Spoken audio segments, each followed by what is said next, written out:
All right, today I was going to go over my 5 suggestions for upgrading your Helix Ice fish finders. Let's get this Humminbird Helix fired up and start catching some fish. There's fish.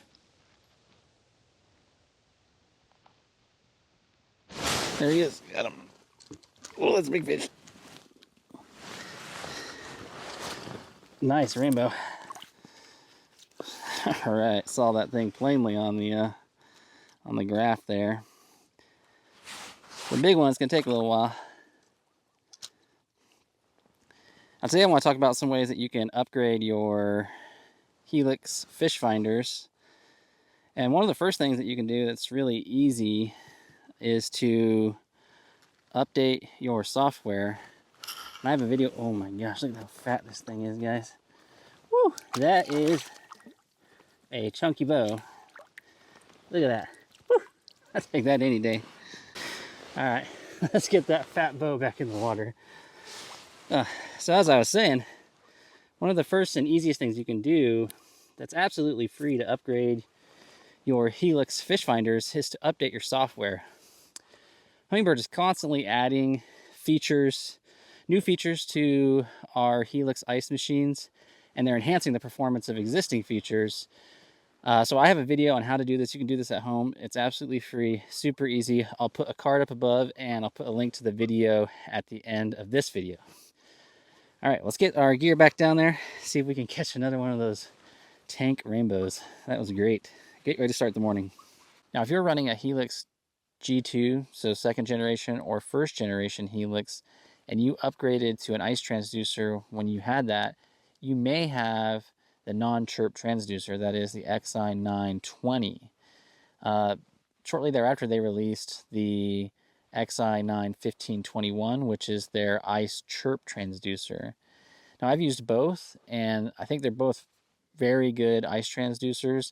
And because I primarily fish, 30 feet or shallower and fairly large jigs, so large targets, I don't really see a major difference between the two. But when I do go out to deeper waters, fishing 40, 50 feet, smaller jig targets, I do find that XI91521, the chirp transducer, does get me a little bit better resolution on your target. So if you're somebody who participates in that type of a fishery and you have an older model Helix G2, then you can upgrade to the chirp transducer. If you have the 1st generation Helix, you can't.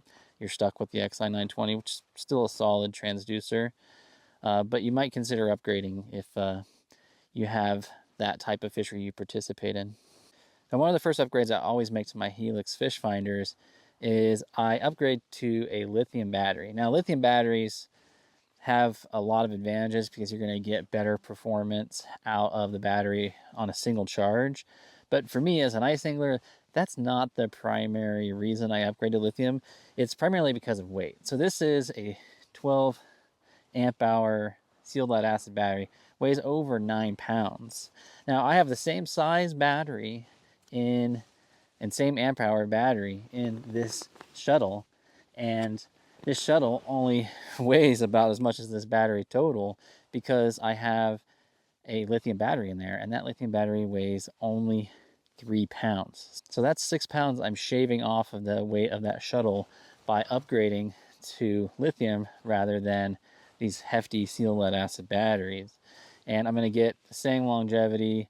In fact, I'm going to get more longevity because of lithium's ability to carry a higher voltage deeper into its discharge. Oh, there's fish. There he is, got him.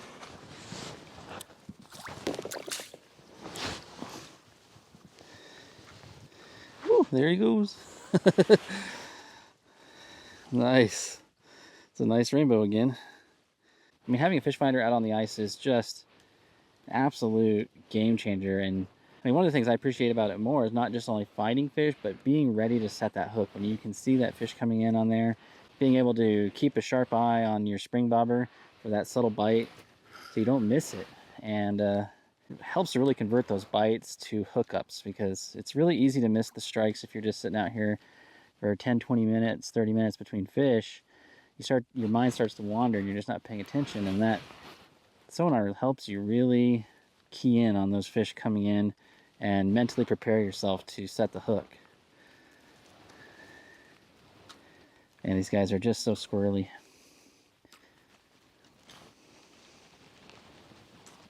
Ooh, ooh, ooh, ooh. He's a really pretty one too.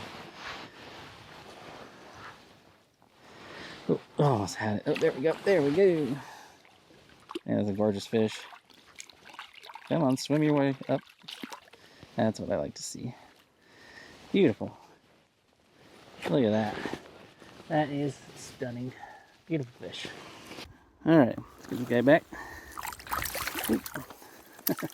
Turn around. There you go. Self-release. That's what I like to see.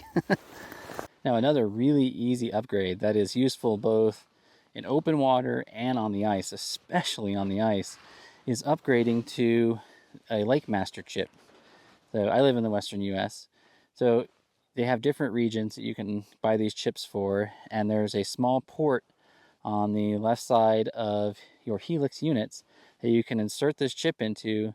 It's going to give you access to thousands of lakes bathymetry data. So you'll get detailed depth data so that when you go out and walk out on the ice, you can look for structure, look for drop-offs, points, for those specific target depths that you're looking for the species that you're after.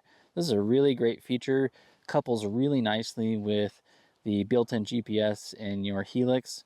You can then use that to go out to those points, find schools and structure, and mark those locations, and then have that accompanying bathymetry data.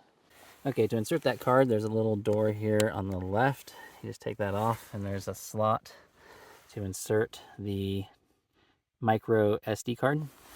And there's a little arrow on the front of the chip, shows you the directionality that you want to put that in there. It's very easy to do. Just click that in, and it disappears down inside there. Then just replace your little waterproof door, and you're all set. And so you can see here, here's one of the lakes, and I can zoom in on it. And as you zoom in, you'll get your a little bit clearer resolution. Sometimes if it's a really big lake, you'll even get additional bathymetry data. So you can see here, there's this lake just to my north that has bathymetry data, even just a little small lake. There's surprises me how many small lakes are in this database. But the lake I'm on today, if I zoom out, does not have any bathymetry data because it's just a little pond. It's early ice season. But that doesn't mean I can't actually map this lake. I can use a feature called Autochart Live. And what Autochart allows you to do is either during open water or during ice fishing season, you can turn on Autochart, and you can go out and make your own bathymetric maps, so own depth maps. And obviously this is a lot easier to do during open water. So if you have a favorite pond or lake that's not on there, that's not in the database, you can go out during open water, run your Autochart, just drive or paddle around, and you can build a custom map pretty quickly, especially on a small lake like I'm on today, which is, under 10 acres. Alternatively, during ice season, you can go out and drill a series of holes, and each time you drop it down, it'll build out the map. And that's a great feature for these smaller bodies of water where depth maps don't exist. You can build your own.